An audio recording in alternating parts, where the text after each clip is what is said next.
So we've talked about food as medicine. The second section was gratitude. And the third section is conscious meals.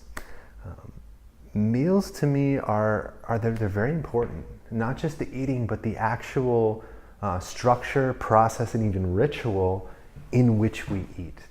So the first sort of stage for this, for me, I guess the first stage is truly picking my food. But where we're going to start here is cooking. And I'm going to encourage you to try cooking something. Now, I know you might not all cook. That's okay. It could be simple. You can make oatmeal or rice or steam asparagus. Very simple, that's fine. But what I'm going to encourage you to do is what I call 5 sense cooking. One of my favorite chefs, his name is Thomas Keller, he insists on this. He insists that you must use all your senses when you're cooking.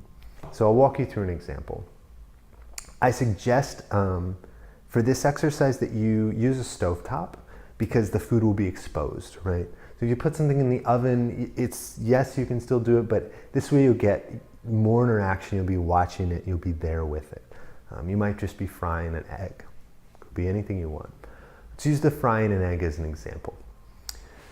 So when I turn on my stove, I remember every time that cooking, you might be intimidated by cooking, but cooking is just applying fire to food.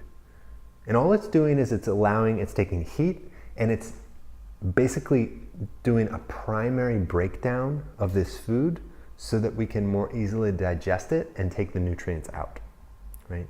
So it's easy to watch the cooking channel and get stressed out because you don't know the perfect saute, braise, roast temperature, blah, blah, blah, blah, blah, blah, blah, blah, blah, blah, blah, blah, blah, right?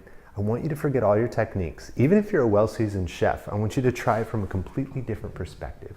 Just cook with your senses. So I'm cooking my eggs. I'm making scrambled eggs. I'm gonna use butter, a little bit of salt, maybe some cheese, a little bit of shredded cheddar cheese, we'll say. So I'm going to turn on that stovetop. I have a gas stove at home. I'm going to look at the flame. I'm going to hear the flame. I'm going to hear the propane coming out.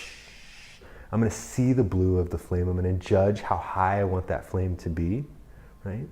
Based on that, I put my pan on and I know about how long, because I've done it so many times, how long it'll take that pan to get hot, right?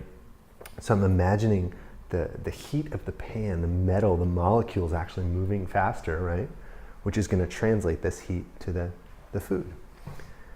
And I might splash a little water on the pan and just watch it go, the droplets skitter around and they make that sound and I know it's hot. And then I take my pat of butter, right? And it might be yellow or it might be white depending on the time of year, depending on the butter.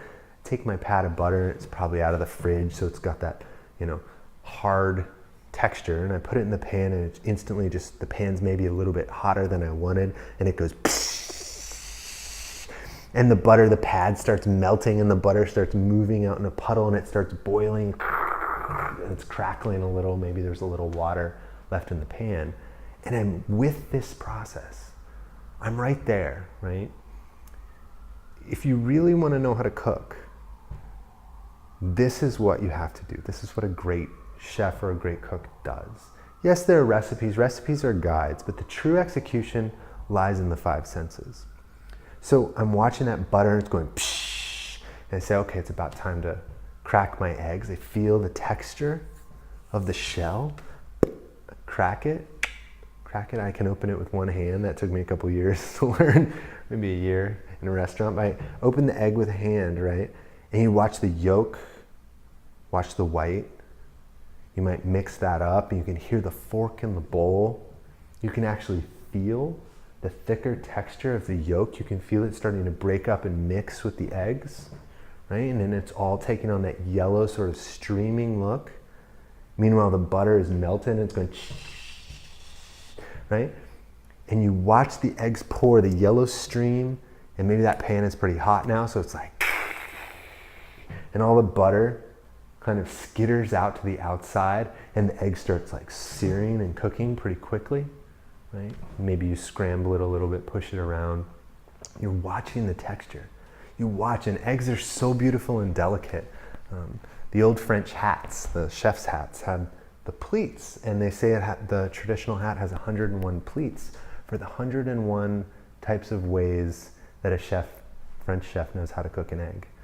Similarly, in Japanese kitchens, the tamago, which is a very thin, I think they even smoke it traditionally. I don't even understand the process, but it's a very thin ribbons of egg that are layered, almost like a cake, almost. And it's the last thing they teach in Japanese kitchens. It takes you like 10 years before they even let you start cooking the eggs. You know? So eggs are a fun thing to cook. They're low risk, right? They're cheap, they're low risk, and they're very different, and they change very quickly. And a period of 30 seconds can go from undercooked to overcooked. And whatever you want in there, it's like you have to be with your food. You can't follow a recipe to scramble eggs, right? Because all the factors are going to be so different. So meanwhile, these eggs have started to solidify, and I like mine a little bit wet, still a little bit runny. So maybe I've got my spatula, I'm scooping it out, and it's almost cooked. And I know, it's time to get it out of the pan, because that pan's gonna stay hot. It's gonna keep cooking those eggs. So I take it out of the pan, and it's got that little bit of a sound as it hits the plate. Drop a little shredded cheese on top, a little sea salt, and it just slowly starts melting into the eggs, right?